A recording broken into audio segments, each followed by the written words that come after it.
Hello friends, मैं हूँ Richa. Friends, आप सभी का स्वागत है आपके अपने इस यूट्यूब चैनल पर that is UGC NET JRF by Richa. Friends, इस वीडियो में मैं आपके साथ बात करने वाली हूँ 2021 के प्रीवियस ईयर के क्वेश्चन, जो कि मैं यहाँ पे टॉपिक वाइज शेयर कर रही हूँ। तो आज जो हमारा टॉपिक है रिसर्च एप्टीट्यूड है, तो देखते हैं रिसर्च एप्टीट्यूड के क्वेश्चन क्या है। तो फर्स्ट क्वेश्चन है यहाँ पे। फर्स्ट क्वेश्चन में क्या कहता है, दो स्टेटमेंट दिए गए हैं, मतलब असर्शन और रीजन का क्वेश्चन है। असर्शन में क्या कहता है, यहाँ पे कहता है कि actual setting are the direct source of data at the researcher is the key instrument in qualitative research. तो यहाँ पे एक्चुअल सेटिंग की बात कर रहा है। एक्चुअल सेटिंग जैसे एथनोग्राफिक रिसर्च मैंने आपको बताई थी, कई बार उसका एग्जाम्पल लेके समझाया हुआ है, तो उसी को समझिए कि एक्चुअल सेटिंग में जा करके चीज़ों को एनालाइज करना। एथनोग्राफिक रिसर्च भी एक आपकी क्वालिटेटिव रिसर्च है, जहाँ पर क्या करता है, जो रिसर्चर है वो जाके देखता है जो पार्टिसिपेंट्स हैं उनके साथ रियल लाइफ में क्या चीज़ें हो रही हैं, उनको क्या चीज़ें मिल रही हैं, कहाँ तक जो भी अगर कोई भी प्लान्स गवर्नमेंट के द्वारा चलाए जा रहे हैं तो उन तक कितना ग्राउंड लेवल पर चीज़ें पहुंच रही हैं। तो वो क्या हो गया, एथनोग्राफिक रिसर्च जा करके देखना। तो एक्चुअल सेटिंग में होता है, ठीक है, डायरेक्ट सोर्स ऑफ डेटा होता है। यहाँ पे बिल्कुल हम पार्टिसिपेंट से ही हम डायरेक्ट जो भी डेटा होगा हम वहीं से ही देखेंगे। And researcher is the key instrument, जो रिसर्चर है बिल्कुल वो की इंस्ट्रूमेंट यहाँ पर होता है। ठीक है, तो ये स्टेटमेंट, ये जो असर्शन है, ये बात बिल्कुल ठीक कहता है। नेक्स्ट आगे यहाँ पर कहता है the purpose of underlying qualitative research is relatively more directed eight depiction of reality rather than arriving at the context free generalization। देखिए इस क्वेश्चन में क्या कहता है, इसमें कह रहा है कि जो क्वालिटेटिव रिसर्च है उसमें रियलिटी को सामने लाया जाता है, न कि कॉन्टेक्स्ट फ्री जर्नलाइजेशन किया जाता है। एक्चुअल में ये कॉन्टेक्स्ट फ्री क्या चीज़ है इसको समझ लीजिए। देखिए कॉन्टेक्स्ट फ्री होना, जैसे कॉन्टेक्स्ट, अगर ग्रामर की बात करें तो जब हम ग्रामर लिखते हैं तो वहाँ पर क्या होता है, रूल्स होते हैं, ठीक है, बट जब हम बोलते हैं तो हम उतना ज़्यादा रूल को फॉलो नहीं करते हैं ग्रामर के। तो यही जब हम बात कर रहे होते हैं तो वो क्या होता है, कॉन्टेक्स्ट फ्री होता है, बट जब हम लिख रहे होते हैं तो हमें पूरा जो भी मतलब ग्रामर के रूल है हर एक चीज़ को हमें फॉलो करना होता है। ठीक है, तो वो चीज़ हुई। अब यहाँ पे जो रिसर्च है इसमें क्या बात है, कॉन्टेक्स्ट फ्री। यहाँ पे कॉन्टेक्स्ट फ्री का मतलब वैल्यूज से रिलेटेड है, जो जीवन के हमारे नैतिक मूल्य होते हैं ना, उनसे रिलेटेड है। देखिए क्या कहता है, in the quantitative camp research is suppose to be concluded independent of the context, be free of social and cultural value. Context free मतलब सोशल और कल्चरल वैल्यूज से फ्री हो जाना, जो जीवन के जो मूल्य होते हैं उनसे फ्री हो जाना। जैसे जीवन के मूल्य क्या, कि मतलब लोगों को रिस्पेक्ट करो, झूठ मत बोलो, सबको प्यार दो, केयर करो, ये सारी चीजें, ये सब क्या है, कॉन्टेक्स्ट फ्री। ये सब क्या है, ये कॉन्टेक्स्ट है, जीवन के मूल्य हैं। ठीक है, और कॉन्टेक्स्ट फ्री होने का मतलब जब हम इन चीजों को फॉलो ना करें तो वो कॉन्टेक्स्ट फ्री हो जाता है। ठीक है, तो जो क्वांटिटेटिव रिसर्च होती है, जो क्वांटिटेटिव रिसर्च होती है वो कैसी रिसर्च होती है, वो कॉन्टेक्स्ट फ्री रिसर्च होती है। वहाँ पर हम जीवन के मूल्यों को नहीं देखते हैं, वहाँ पे हम क्या करते हैं, एक्सपेरिमेंट करते हैं, और जो चीज़, जो भी रिजल्ट सामने आता है उसको हम अप्लाई करते हैं। तो अब यहाँ पर हम बात करें कि जो हमारी क्वालिटेटिव रिसर्च होती है उसमें क्या होता है, उसमें हम कॉन्टेक्स्ट फ्री नहीं रहते। ठीक है, यानी कि हम वहाँ पे जीवन के मूल्यों को भी देखते हैं, लव, हेट, प्यार, इन सारी चीज़ों को भी तो हम देखते हैं ना। तो वो क्या है, वो आपका यहाँ पर बता रहा है कि कॉन्टेक्स्ट फ्री नहीं होते हैं, बल्कि रियलिटी को सामने लेकर के आते हैं। तो ये रीज़न भी बिल्कुल ठीक दे रहा है। ये बात बहुत अच्छे से समझिएगा। ये कॉन्टेक्स्ट फ्री वाला जो ये चीज़ें हैं, ये लास्ट वाली वीडियो में भी थी, आपने देखा एक क्वेश्चन था, और इस बार भी है इस वाले क्वेश्चन में भी। सो ये चीज़ें रिपीट हो रही हैं, आपको ध्यान रखना है। कॉन्टेक्स्ट फ्री होने का मतलब जीवन के नैतिक मूल्यों को फ्री होने की बात कर रहा है, और नैतिक मूल्यों को फ्री हम कहाँ पर रखेंगे, जब हमारी क्वांटिफाई होगा, जब हमारी साइंस वाली जहाँ पर रिसर्च होगी। ठीक है, सो यहाँ पर जो आंसर है आपका ये ए वाला होगा, दोनों ही सही है, और इसका जो असर्शन है वो भी सही प्रॉपर एक्सप्लेनेशन दे रहा है। ठीक है, तो अब आगे बढ़ते हैं। जो हमारा नेक्स्ट क्वेश्चन है इसमें क्या कहता है, यहाँ पे है कि constant comparison is a tool use in. तो कांस्टेंट कंपैरिजन क्या है, पहले इसको जान लेते हैं। Constant comparison is a data analytical process whereby each interpretation and finding is compared with existing finding as it emerge from data analysis। मतलब constant comparison क्या है, ये एक डेटा एनालिसिस की टेक्निक है जहां पर एक ग्रुप का जहां पे जो भी रिजल्ट है वो दूसरे से कंपेयर करके चेक किया जाता है। तो ये है कांस्टेंट कंपैरिजन, नाम से ही समझ में आ रहा है, बार बार कंपेयर किया जाएगा। ठीक है, it is associated with a qualitative research more than with quantitative research. मतलब जो कांस्टेंट कंपैरिजन का ये जो डेटा इंटरप्रिटेशन का जो ये मेथड है डेटा एनालिसिस का, ये क्वालिटेटिव रिसर्च में ज़्यादा यूज होता है ना कि क्वांटिटेटिव में। ठीक है, ये बात यहाँ से क्लियर होती है। अब ये जो कांस्टेंट कंपैरिजन है इसको किसने डेवलप किया, तो ये डेवलप किया था ग्लेसर एंड स्ट्रेसस, ये नाम है साइंटिस्ट के, are use in grounded theory. Grounded theory में इसको उन्होंने डेवलप किया और यूज किया। It is use to sort and organise excerpts of raw data. मतलब इसका जो यूज किया, कांस्टेंट कंपैरिजन का यूज किया, वहां पर जो रॉ डेटा है उसमें से चीज़ों को निकाला, मतलब उनको सॉर्ट किया और चीज़ों को जो हमारे लिए ज़रूरी था उन पॉइंट्स को निकाला into a group of according to attribute and organize those group in a structured way to formulate a new theory. एक नई थ्योरी जिससे कि बनाई जा सके। ठीक है, और ग्राउंडेड थ्योरी क्या होती है, ग्राउंडेड थ्योरी एक systematic methodology है that has been largely applied on qualitative research conducted by social science।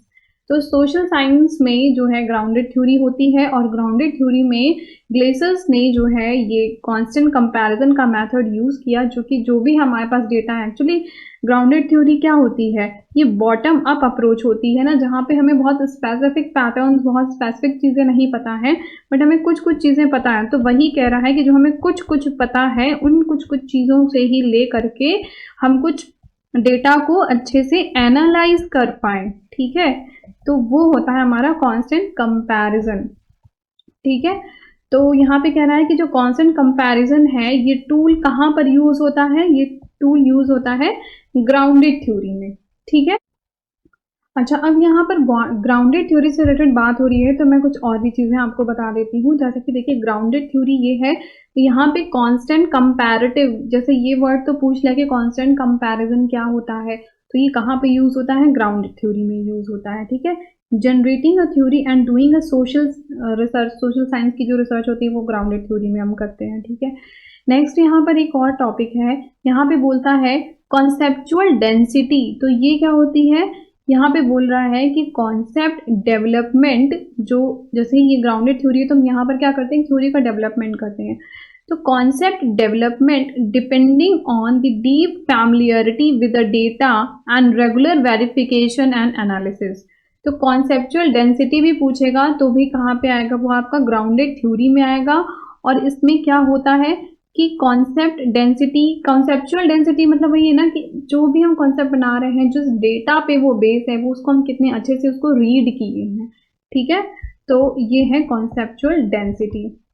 Now move on next question which is the third question. इसमें क्या है, असर्शन कहता है when null hypothesis H0 is rejected researcher hypothesis यानी कि H1 accepted.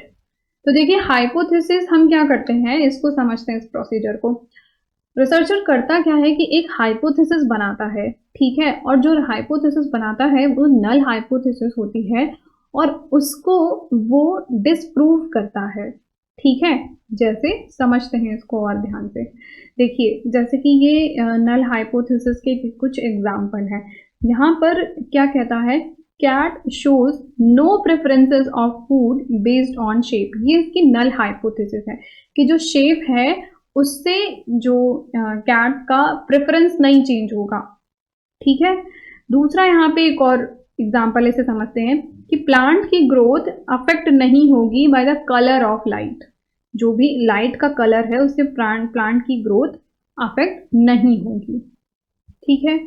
तीसरा नल hypothesis है कि age has no effect on जो भी म्यूजिकल एबिलिटी है उस पर अफेक्ट नहीं डालेगा, ऐसा हमारा नल हाइपोथेसिस है। तो देखिए इनमें से जो भी बातें हैं वो क्या शो कर रही हैं, उन सभी को मुझे गलत प्रूव करना है। देखिए प्लांट की ग्रोथ तो ये सभी जानते हैं कि प्लांट की ग्रोथ तो सनलाइट में होती है ना। अब आप ट्यूबलाइट जला देंगे तो जरूरी नहीं कि प्लांट की ग्रोथ प्रॉपर होगी, है ना।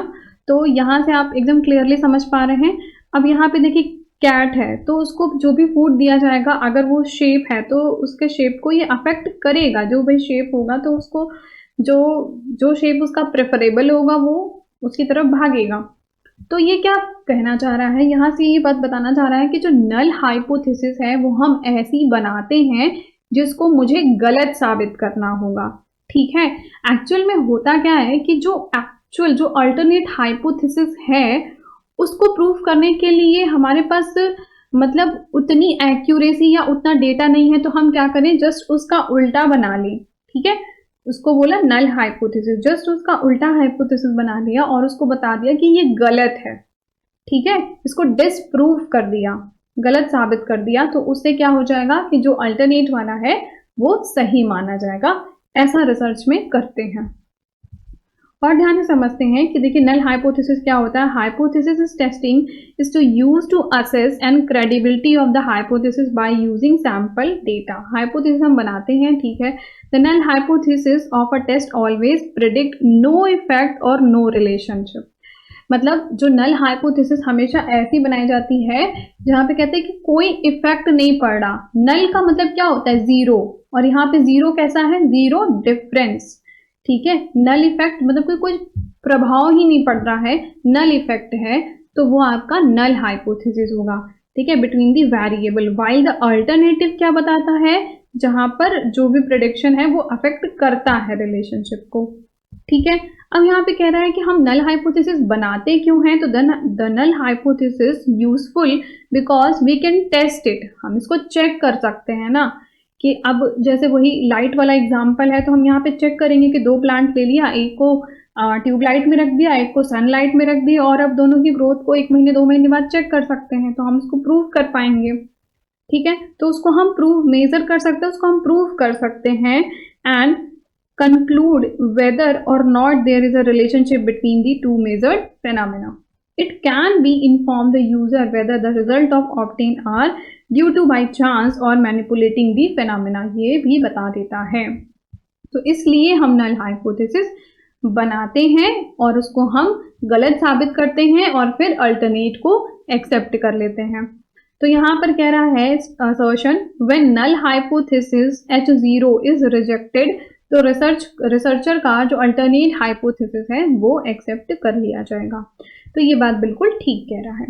नेक्स्ट इसका रीजन क्या देता है कि null hypothesis is a chance of hypothesis and such H1 being true, the researcher hypothesis lies in the domain of acceptability. ये भी जो रीजन है वो भी सही कह रहा है कि जो नल हाइपोथेसिस है जैसे कि H0 is a chance of hypothesis, इससे क्या होगा कि हम ये बताएंगे कितना प्रतिशत तक हमारा जो अल्टरनेट है वो सही है। ठीक है। इसके डोमेन ऑफ एक्सेप्टेबिलिटी हमको पता चल जाएगी। तो रीजन भी ठीक कह रहा है, बिल्कुल सही एक्सप्लेनेशन है। तो इसका आंसर फर्स्ट वाला हो जाएगा। ठीक है।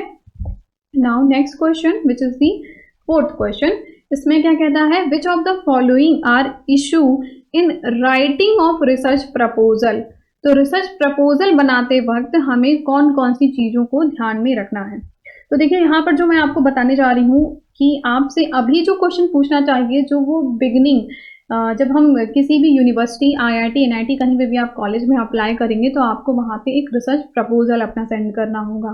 ठीक है। रिसर्च प्रपोजल क्या होता है कि फर्दर आगे आप फ्यूचर में जिस टॉपिक पे काम करना चाहते हो, तो वहाँ पे होता क्या है कि बेसिकली आपका जो भी सब्जेक्ट होता है उससे रिलेटेड आपका एक टाइटल आप बनाओगे। ठीक है। फिर उससे रिलेटेड कुछ इंट्रोडक्शन होगा जो आपका आगे चल के टॉपिक होने वाला है।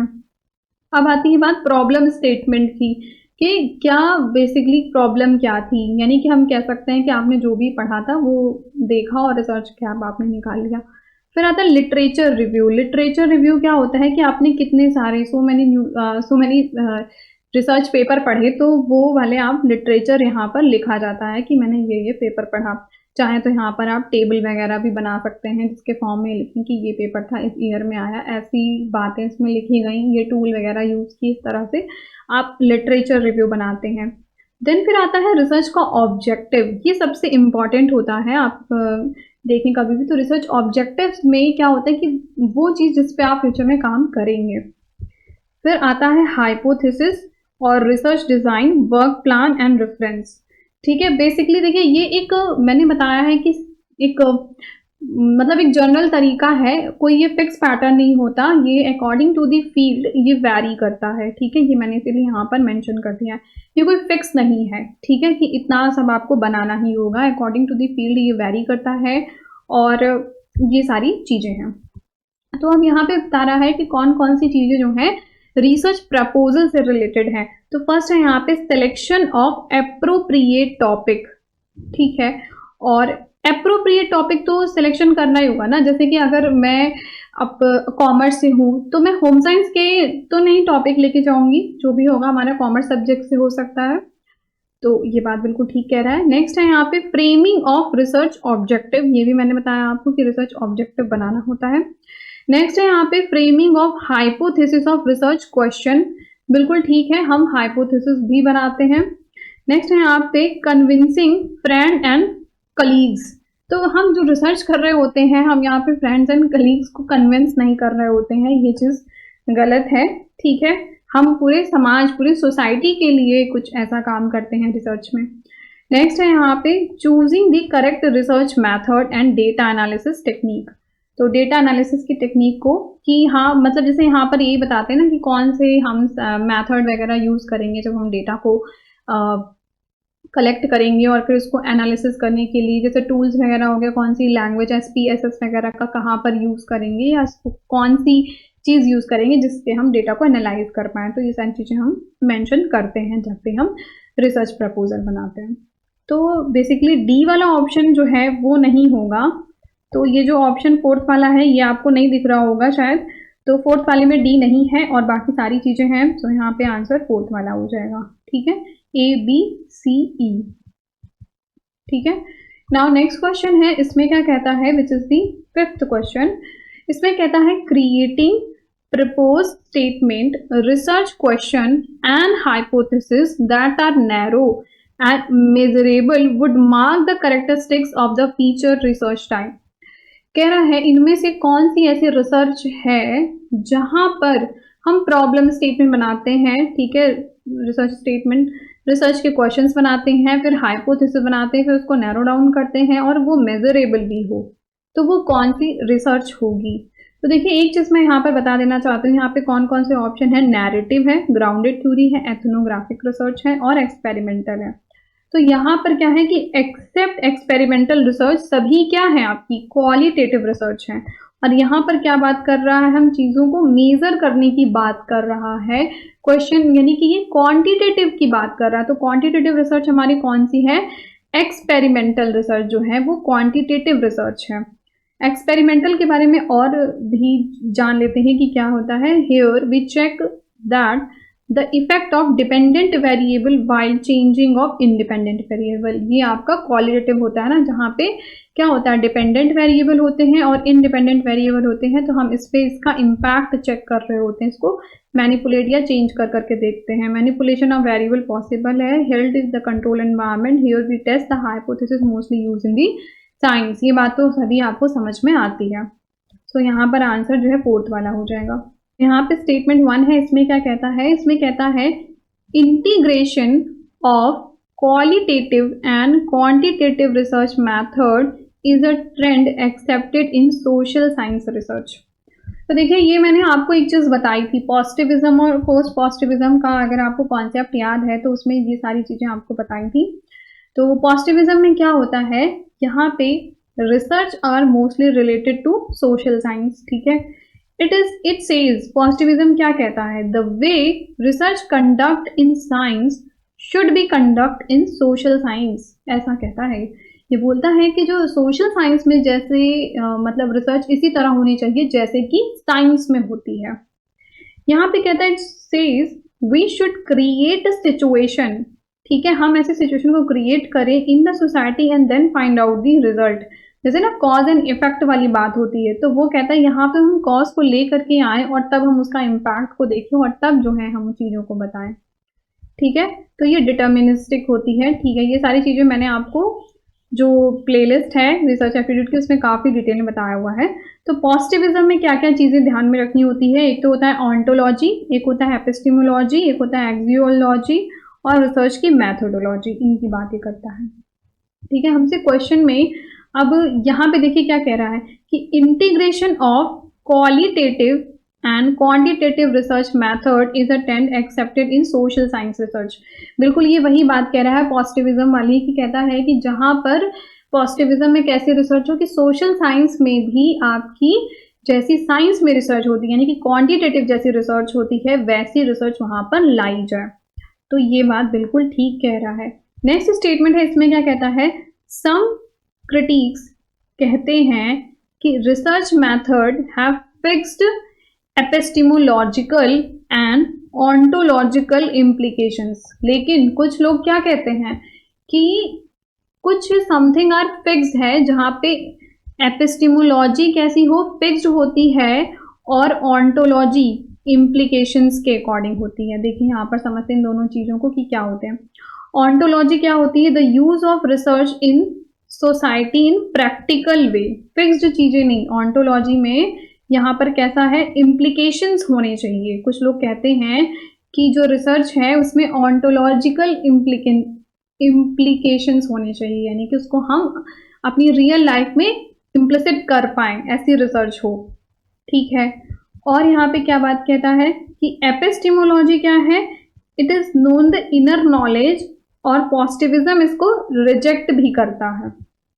तो यहाँ पर देखिए यहाँ पे ये भी बात कह रहा है कि एपिस्टेमोलॉजी क्या होती है, मेथड है fixed epistemology and ontology implication, such mixed method are not desirable. तो ये मिक्स, इनका जो ये मिक्सचर वाला मेथड है वो डिजायरेबल नहीं है, क्योंकि एपिस्टेमोलॉजी को अगर हम यहाँ पे बताया ना पॉजिटिविज्म जो है वो रिजेक्ट करता है, ठीक है, और ऑन्टोलॉजी को तो वो मानता है कि जो भी हम रिसर्च करें वो हमारे रियल लाइफ में इम्प्लीमेंट होनी चाहिए। तो दोनों का कॉम्बिनेशन जो है वो क्या है, रिजेक्शन है, ठीक है। तो ये बात दूसरा स्टेटमेंट है वो भी सही कहता है, statement 1 is correct and statement 2 is correct, both are true, ठीक है। और यहाँ पर अब जो नेक्स्ट क्वेश्चन है which is the 7th question, इसमें क्या कहता है, यहाँ पे लिस्ट 1 दिया हुआ है, लिस्ट 2 दिया है। लिस्ट 1 में क्या है, रिसर्च के स्टेप्स हैं और यहाँ पे उसके फीचर्स दिए गए हैं, ठीक है। तो यहाँ पे क्या है, defining a research problem, hypothesis making, drawing a research sample, hypothesis testing. तो यहाँ पे दिया हुआ है appropriate statistical technique for data को एनालिसिस करने के लिए बोल रहा है, ठीक है। नेक्स्ट में दिया हुआ है रिप्रेजेंटेटिवनेस ऑफ यूनिट चूजन। तो रिप्रेजेंट कर रहा है जो भी हमने चीज़ों को चूज किया हुआ है, यानी कि रिप्रेजेंटेटिव क्या होते हैं, हमारे सैंपल जो होते हैं वो पॉपुलेशन के रिप्रेजेंटेटिव होते हैं। तो सैंपल को हम ड्राइंग रिसर्च सैंपल को हम यहाँ पे इससे रिलेट कर देंगे, ठीक है, एकदम बेस्ट है, इसके अलावा बेस्ट मैच कुछ नहीं हो सकता। Identifying the variable for setting up plausible relationship. अब यहाँ पर क्या है कि जो भी रिलेशनशिप को आइडेंटिफाई करना, रिलेशनशिप को आइडेंटिफाई करके हम क्या बनाएंगे, हाइपोथेसिस बनाएंगे, ठीक है। अब यहाँ पे क्या कह रहा है, carefully choosing the term and the concept with operational description if need to be, ठीक है। तो यहाँ पर देखिए पहले बी को 3rd से मैच कराना है और सी को 2 से, ठीक है। अब देखिए यहाँ पर क्या है कि carefully choosing the term concept with operational description if needed to be, और यहाँ पे है एप्रोप्रिएट स्टैटिस्टिकल टेक्निक का। स्टैटिस्टिकल टेक्निक हम कहाँ पर यूज करेंगे, हाइपोथेसिस की टेस्टिंग में, जहाँ पर हम SPSS का यूज करते हैं, ठीक है, R का यूज करते हैं। ये लैंग्वेज है और ये भी टूल है जहाँ पर हम यूज करते हैं। तो D को 1 से रिलेट करेंगे और डिफाइनिंग अ रिसर्च प्रॉब्लम ये हमारा 4 से रिलेट हो जाएगा, तो A को 4 से। तो यहाँ पर आंसर आपका फोर्थ वाला हो जाएगा, ठीक है।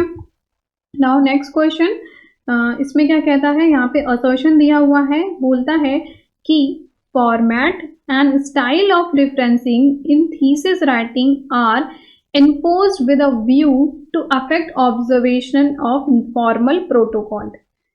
तो यहाँ पर रेफरेंसिंग स्टाइल की बात कर रहा है, ठीक है। और रीजन में क्या बोलता है कि formal protocol ensure avoidance of deviation from norms and procedure of reporting the research.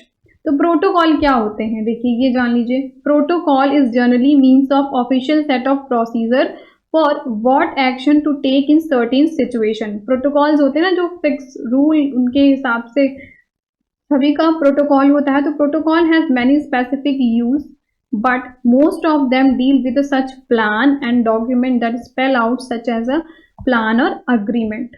तो प्रोटोकॉल क्या होते हैं, सेट ऑफ रूल होते हैं जिनका हम यूज करते हैं, ठीक है। अब यहाँ पे कह रहा है रेफरेंसिंग स्टाइल की बात कर रहा है, कह रहा है कि format and style of referencing in the thesis writing impose a view affect, जो है कि प्रोटोकॉल्स को अफेक्ट करते हैं। बिल्कुल ठीक बात है। देखिए जो फॉर्मेट है रिसर्च में, रिसर्च के रेफरेंस लिखने का फॉर्मेट होता है, ये भी मैंने आपको जो ये हमारे प्रीवियस ईयर क्वेश्चन पेपर की जो सीरीज है 2021 वाली, इसमें फर्स्ट वाले लेक्चर में मैंने ये रेफरेंसिंग स्टाइल को डिटेल में समझाया हुआ है।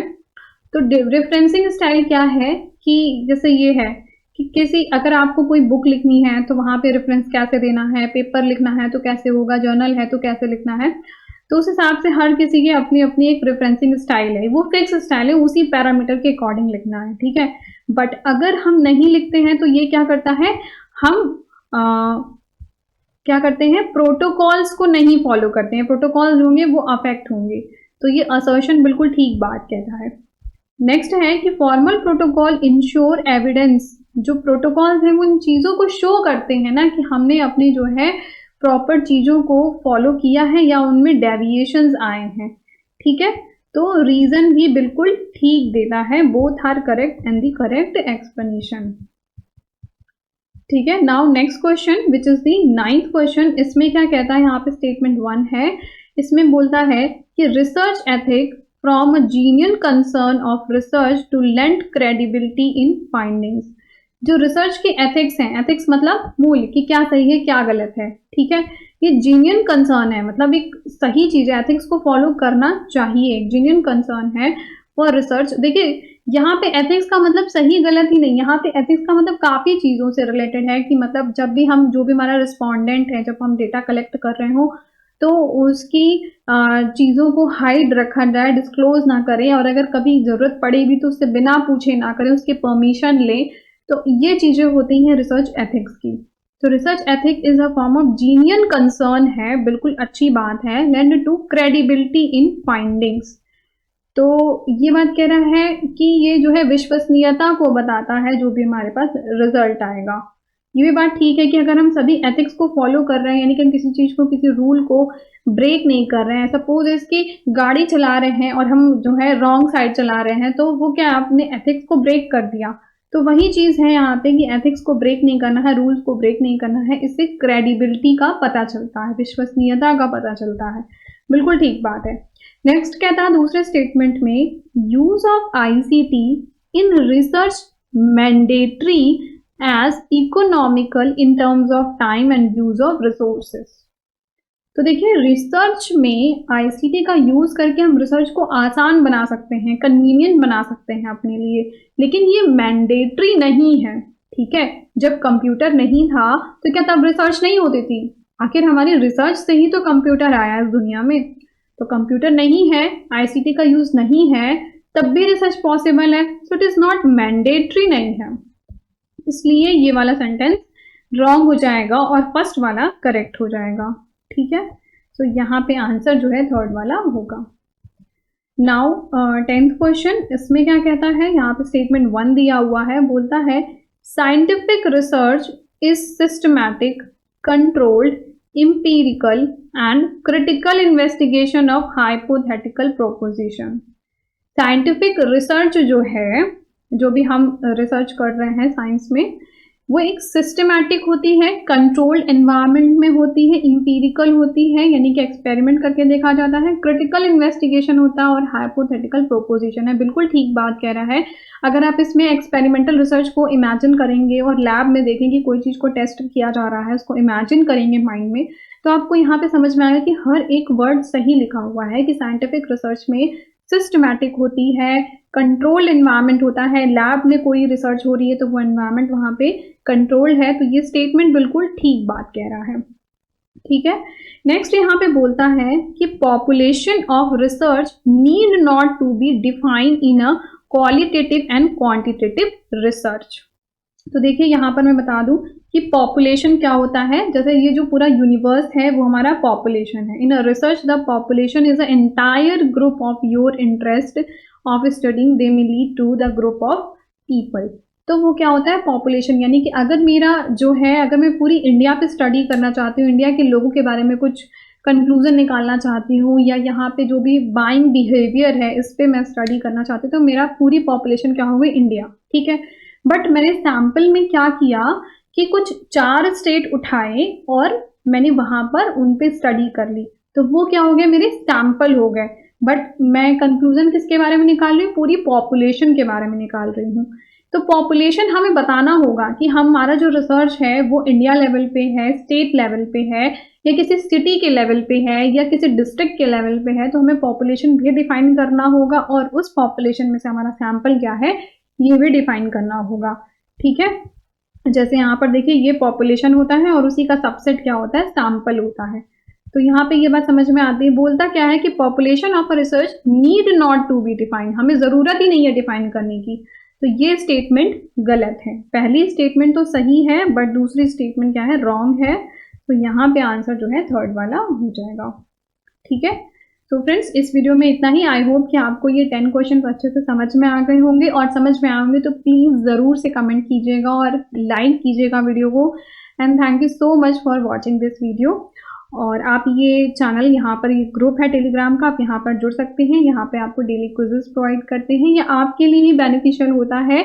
यहाँ पे आप मुझसे कनेक्ट हो सकते हैं, आप अपने डाउट पूछ सकते हैं, और भी बहुत सारी चीज़ें हैं। And thank you so much for watching this video.